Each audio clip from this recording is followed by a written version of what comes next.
Welcome to my class. तो दोस्तों, मैं आप सभी को crop production and management chapter पढ़ा रहा था, जो कि साइंस का क्लास 8 का फर्स्ट चैप्टर है। And now we have reached till end of the chapter and it's not very more to teach you, and what the portion that is remaining we are going to complete in this part. So friends, now we have to talk about protection from weeds. We have already covered preparation of soil, sowing, giving manure and fertilizer, irrigation.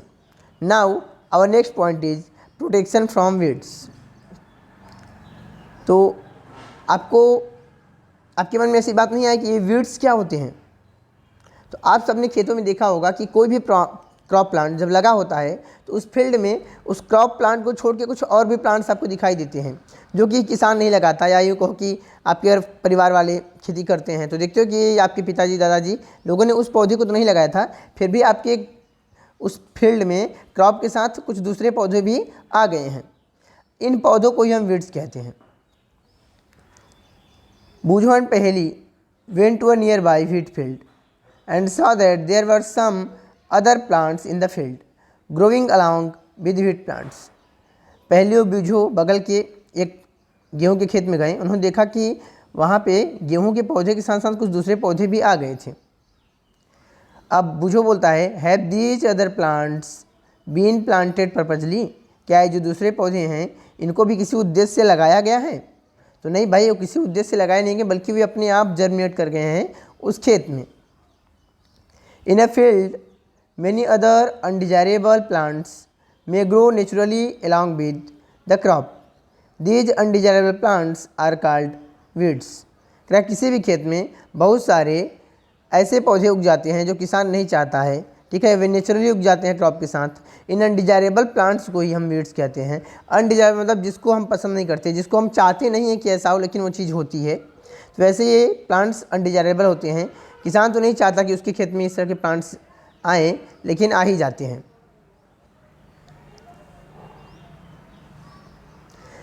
The removal of weeds is called weeding.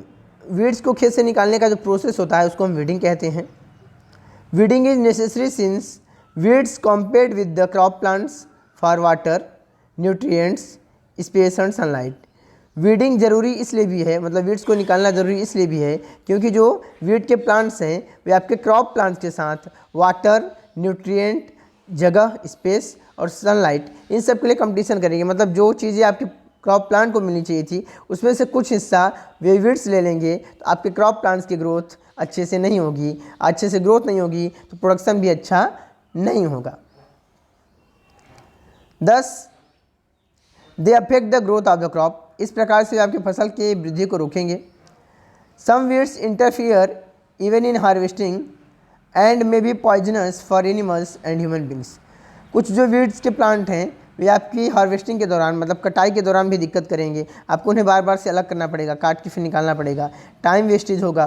कुछ weeds poisonous होते हैं, मतलब अगर आप उन्हें काट के फसल के साथ मिक्स हो गए हैं उनके सीड्स, तो वो खाने वाले एक बीमार हो सकते हैं क्योंकि उनमें टॉक्सिन्स होते हैं। Farmers adopt many ways to remove weeds and control their growth. किसान जो है वह बहुत सारे तरीक़ों को अपनाता है वीड्स को अलग करने का और उनकी वृद्धि को रोकने के लिए। Tilling before sowing of crops helps in uprooting and killing of weeds. फसल को लगाने से पहले टिलिंग की जाती है ना, मतलब प्लाउइंग, जुताई की जाती है। तो उस दौरान क्या होता है कि जब जुताई करके खेत को खाली छोड़ा जाता है, जो वीड्स पहले से जब उगे रहते हैं वे उखड़ जाते हैं मिट्टी से और वे मर जाते हैं। बीच में दे ड्राई अप, जो बाद में सूख जाते हैं, and gate mix with soil, और मिट्टी में मिक्स हो जाते हैं। लेकिन जो पौधे लिविंग थे वे अब डेड हो चुके हैं, अब कोई चिंता की बात नहीं रहती है। The best time for the removal of weeds is before they produce flowers and seeds. जो सबसे अच्छा समय होता है वीड्स को अलग करने का वो ये है कि उनमें फूल और बीज आए, उससे पहले अलग कर लो, क्योंकि बीज आ गया तो आप अलग भी करोगे तो कुछ बीज क्या होंगे आपके फील्ड में दोबारा से गिर जाएंगे और अगले सीजन में फिर से जर्मिनेट हो आएंगे।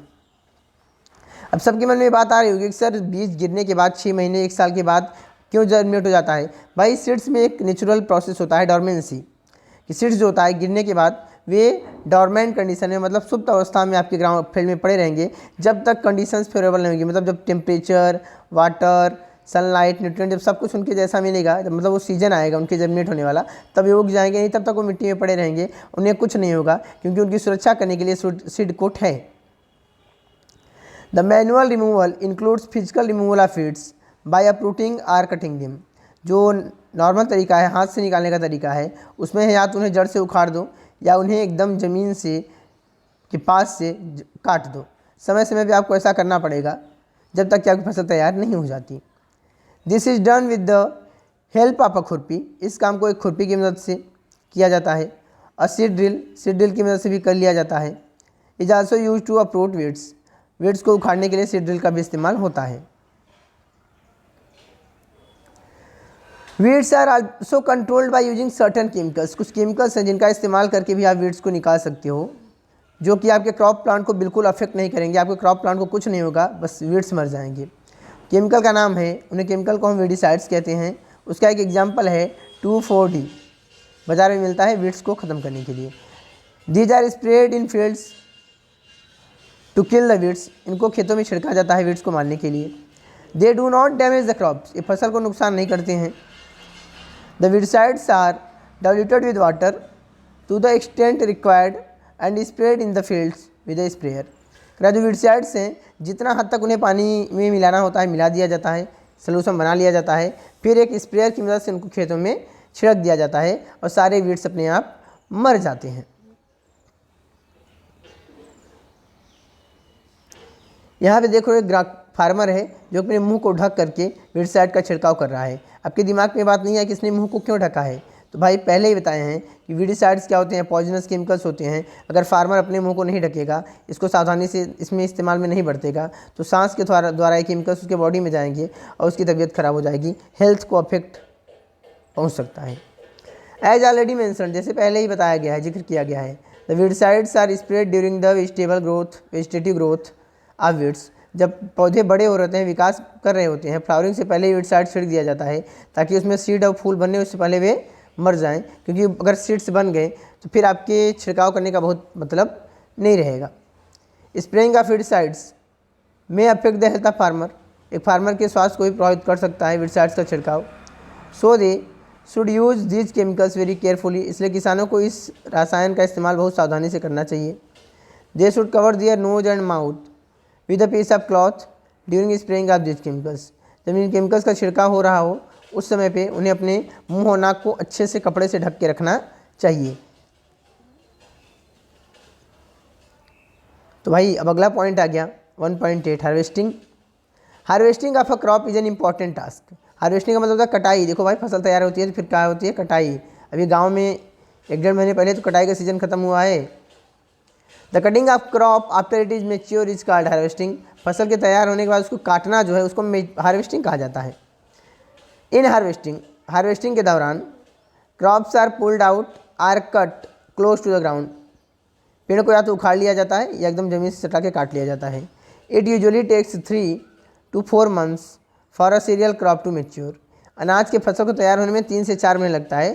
3 से 4 महीने के बाद उसकी कटाई हो जाती है। यानी कि अगर नवंबर में बो दिया तो मार्च अप्रैल तक कटाई हो जाएगी। अक्टूबर में बोया तो फरवरी टू मार्च में ही हो जाएगी।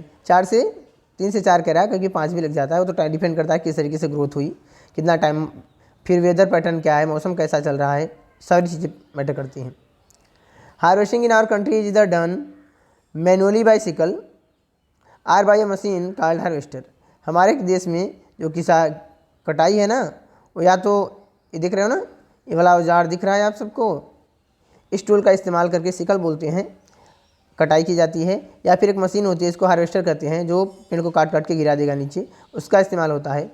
इन the harvested crop the grain seeds need to be separated. Harvested का मतलब होता है कि पेड़ को काट के उसमें भी सीड लगा हुआ है, अलग रख लिया। यहाँ पे अब ग्रेन्स को आपको अलग करना पड़ेगा। उसके लिए हमें क्या करना पड़ेगा, थ्रेसिंग करना पड़ेगा। ठीक है, अनाज को भूसे को अलग करवाना पड़ेगा। Process is called threshing. ठीक, तो भाई this is carried out with the help of a machine called combine. ये करने के लिए हम एक मशीन का इस्तेमाल करते हैं जिसे मशीन कहते हैं, जो कि अगर साफ साफ कहें तो एक हार्वेस्टर और थ्रेसर दोनों ही है, कटिंग भी करेगा, थ्रेसिंग भी करेगा। ठीक। नहीं तो हार्वेस्टर अलग से आता है, थ्रेशर अलग से आता है, विनोवर अलग से आता है, सारी मशीनें अलग अलग भी आती हैं। कंबाइंड फॉर्म में भी आजकल सब कुछ आने लग गया है। ये सब चीज़ें तो बहुत पहले लिखी गई है बुक, तो उस हिसाब से उन्होंने लिख रखा है। आज के टाइम में ऐसी मशीन आती है कि फसल को काटेगी, ठीक है, भूसे को बनाएगी, भूसे को अलग कंटेनर में डालेगी, अनाज को अलग कंटेनर में डालेगी। आपको कोई मैनुअल वर्क करना ही नहीं पड़ेगा, बस आखिर में अपना भूसा आपको उसमें से निकालना होगा कंटेनर से, और जो आपके सीड्स हैं, क्रॉप है, उसको अलग रख लेना पड़ेगा। टेक्नोलॉजी इतना आगे जा चुकी है। After harvesting some time stubs are left in the field. करा कटाई के बाद कभी कभी जो कुछ भूसा वूसा होता है या डंठल होते हैं खेतों में छोड़ दिया जाता है, which are burned by farmers, जिसको किसान जला देते हैं। ऐसा नहीं करना चाहिए। पहली को चिंता हो रही है, वो जानती है कि जब जलाएंगे तो धुआं निकलेगा जो हमारे इन्वायरमेंट को पॉल्यूट करेगा, ठीक। और जो आप आग लगा रहे हो सकता है कि वो आग किसी और की फसल में जाके लग जाए, तो वो काफ़ी ज़्यादा नुकसान हो सकता है। Farmers with small holdings of land, कहा कि वे किसान जिनके पास थोड़ी ही ज़मीनें हैं, do the separation of grain and chaff by winnowing, वे अनाज और भूसे को अलग करने के लिए विनोइंग टेक्निक का इस्तेमाल करते हैं। कि भाई थ्रेशिंग करा लिया, अब विनोवर से विनोइंग करेंगे तो भूसा हल्का होता है तो दूर जाके गिरेगा और अनाज पास गिरेगा। अपने विनोइंग के बारे में एक कक्षा 6 में पढ़ रखा है, तो आप में से किसी उसको याद है कि विनोइंग क्या होता है? विनोइंग में सिंपल सा तरीका होता है कि जो मिक्सचर होता है उसको उठा के ऊंचाई से गिराते हैं और हवा की मदद से जो चेफ होता है, भूसा, वो हल्का होता है तो दूर जाएगा, जो आपके ग्रेन्स होते हैं वे हैवी होते हैं तो वहीं पास में गिर जाएंगे, और इस तरीके से दोनों चीज़ें अलग हो जाएंगी। लेकिन आजकल ऐसा कुछ नहीं करना पड़ता है, सब एडवांस मशीनें हैं, थ्रेसिंग विनोइंग सब कर देती हैं, आपको सब कुछ साफ साफ मिल जाता है। यहाँ पे एक पॉइंट है हार्वेस्ट फेस्टिवल्स। हार्वेस्ट मतलब कटाई, मतलब भाई ऐसे त्यौहार जो कटाई के दौरान सेलिब्रेट किए जाते हैं कटाई के बाद। आफ्टर 3 और 4 मंथ्स ऑफ हार्ड वर्क, 3 से 4 महीने की कठिन मेहनत के बाद, there comes the day of the harvest, आखिरकार कटाई का दिन आता है। The sight of golden fields, कह सुनहरे जो मैदान होते हैं, क्योंकि फसल पकने के बाद सुनहरी रंग की हो जाती है। स्टैंडिंग क्रॉप, ठीक है, the sight of golden fields of standing crop, खड़ी फसलों की जो सुनहरे मैदान होते हैं। लेडन विद ग्रेन, जो अनाज से लदे होते हैं। फिल्स the hearts of farmers with Joy and the sense of wellbeing, एक किसान के मन को प्रसन्नता से और अच्छाई से भर देता है। उसके मन में आता है कि चलो कुछ तो अच्छा हुआ, हमारी मेहनत रंग ले आई, मेरी 4 महीने की मेहनत का फल मुझे मिलने वाला है। The efforts of the past season, पिछले कुछ दिनों में उन्होंने जो मेहनत की थी उसकी वजह से फल आ गए हैं, और अब यह मौका है थोड़ा सा आराम करने का, थोड़ा सा खुशियाँ मनाने का। इसलिए इंडिया में ज़्यादा जो फेस्टिवल्स हैं वह कटाई के दौरान ही आते हैं। The period of harvest is दस ऑफ ग्रेट जॉय, अगर आप कटाई का जो मौसम है काफ़ी प्रसन्नता का है, खुशियों का है, ठीक है। इंडिया के सारे पार्ट्स में ऐसा होता है। Men and women celebrated with great enthusiasm, आदमी औरतें सब इसको बड़े जोश से मनाते हैं। Special festivals associated with the harvest season are Pongal, अगर खास त्यौहार जो कटाई के मौसम से संबंधित हैं, वो पोंगल है, साउथ में मनाया जाता है। बैसाखी है, पंजाब में मनाया जाता है।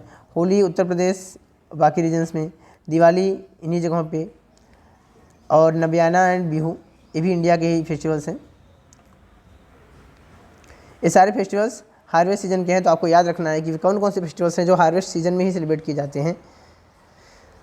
अब आती है अगला टाइम आता है स्टोरेज। भाई सब कुछ कर लिया, फसल तैयार हो गई, अब इसको रखना पड़ेगा, सुरक्षित रखना पड़ेगा, बाद में इस्तेमाल के लिए, बाद में बेचने के लिए, अच्छे पैसे लेने के लिए, और ख़ुद के इस्तेमाल के लिए भी तो रखना है ना।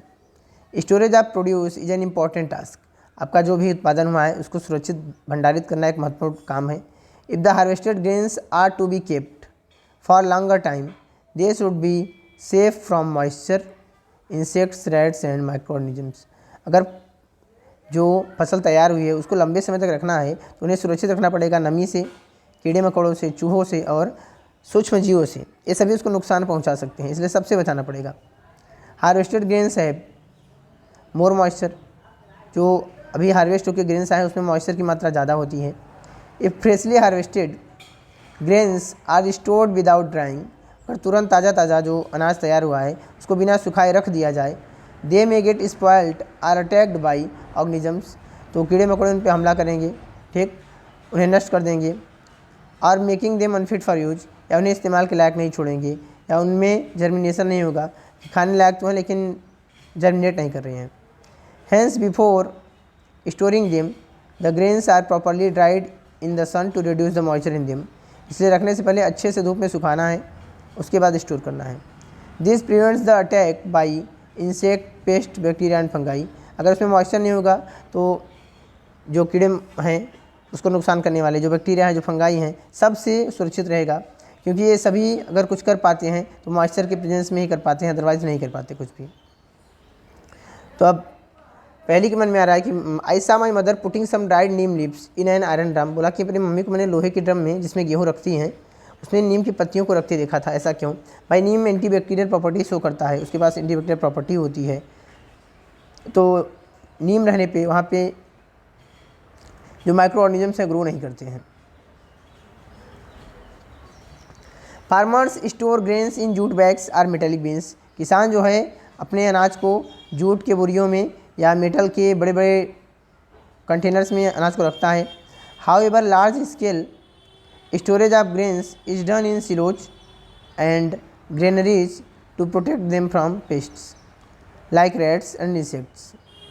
करा कि जब बहुत बड़ी मात्रा में अनाज को रखना होता है तो उन्हें हम सिलोज या ग्रेनरीज में रखते हैं. जगह स्पेशल प्लेसेस होती हैं जहाँ पे सारी फैसिलिटीज़ होती हैं, माइक्रो ऑर्गेनिज्म से बचाने का, पेस्ट से बचाने का, रोडेंट से बचाने का, कि सारी सुविधा है वहाँ पे रखा जाता है ताकि आपका फसल सुरक्षित रहे लंबे समय तक. मतलब गवर्नमेंट जो इतना सारा अनाज खरीदती है उन्हें ऐसे ही सुरक्षित रखती है.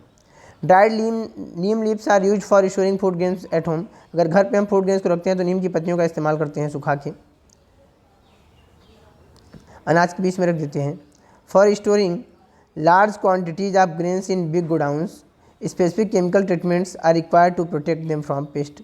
जब बड़े बड़े गोडाउंस में अनाज को रखा जाता है तो वहाँ पे खास केमिकल से उसका इलाज किया जाता है, उस पर केमिकल मिक्स किया जाता है ताकि उसमें पे इंसेक्ट, पेस्ट, माइक्रो ऑर्गेनिज्म कुछ भी ग्रो ना कर पाएँ. इसलिए जो गोडाउन से आने वाला अगर अनाज आपके घर गोडाउन से खरीद के आ रहा है इस्तेमाल के लिए तो उसकी अच्छे से धुलाई करिए, उसके बाद ही उसका इस्तेमाल करिए, नहीं तो हार्मफुल हो सकता है. अब फूड फ्रॉम एनिमल्स. एनिमल्स भी हमको भोजन देते हैं. जैसे यहाँ पे एग्जांपल है मिल्क. तो मिल्क आपको किससे मिलता है? काऊ से, बफेलो से, सी गोट, सी कैमल. तो बकरी और ऊँट जो सब मादाएँ हैं. अब यहाँ पे आप लिख सकते हो मीट.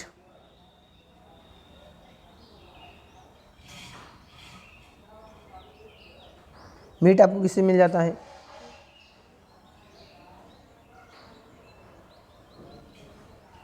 गोट से, शिप से, पोल्ट्री से,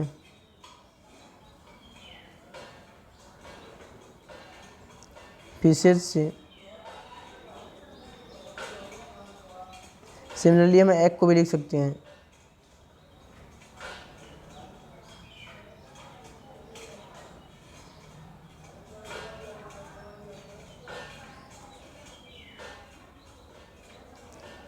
पोल्ट्री से मिलता है. ये सारी चीज़ें जो हमें एनिमल से मिलती हैं. After completing this table you must have seen that like plants animals also provide us with different kinds of food. इस टेबल को पूरा करने के बाद आपको ये बात समझ में आ गई होगी कि जैसे प्लांट्स हमको फूड देता है वैसे ये हमें एनिमल से भी अलग अलग प्रकार के भोजन मिल जाते हैं. अंडरलाइन कर दो इसको.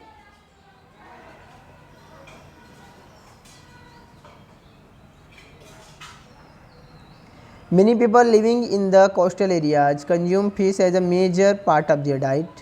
अरे बहुत सारे लोग जो समुद्र के क्षेत्रों में रहते हैं, समुद्र के किनारे वाले इलाकों में रहते हैं, मछली उनके भोजन का प्रमुख हिस्सा है. वे मछली बहुत ज़्यादा खाते हैं. In the previous classes you have learned about the food that we obtain from plants. पिछली कक्षा में आपने उन फूड्स के बारे में पढ़ा था जो हमें प्लांट से मिलता है.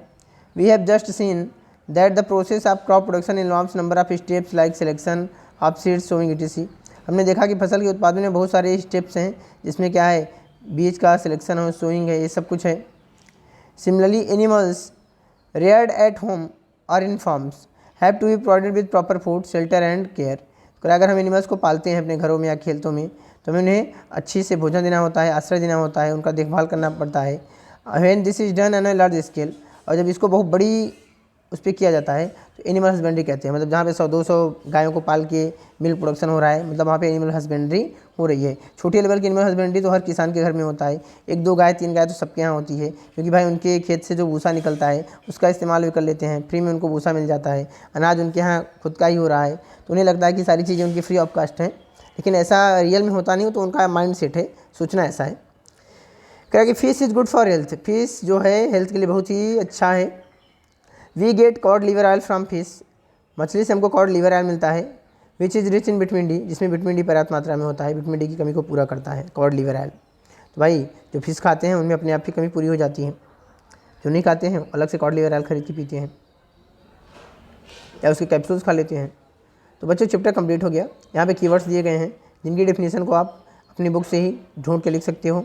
अपने इस चैप्टर में क्या सीखा ये भी शॉर्ट फॉर्म में दे रखा है कि आपका एक क्विक रिवीजन हो जाएगा। और इसी के साथ ये चैप्टर ख़त्म होता है। अगर आप सभी को वीडियो अच्छा लगा हो तो प्लीज़ लाइक ज़रूर करिएगा, शेयर करिएगा अपने दोस्तों के साथ। Thanks for watching. फिर मिलते हैं अगले चैप्टर की वीडियो में, तब तक के लिए गुड बाय।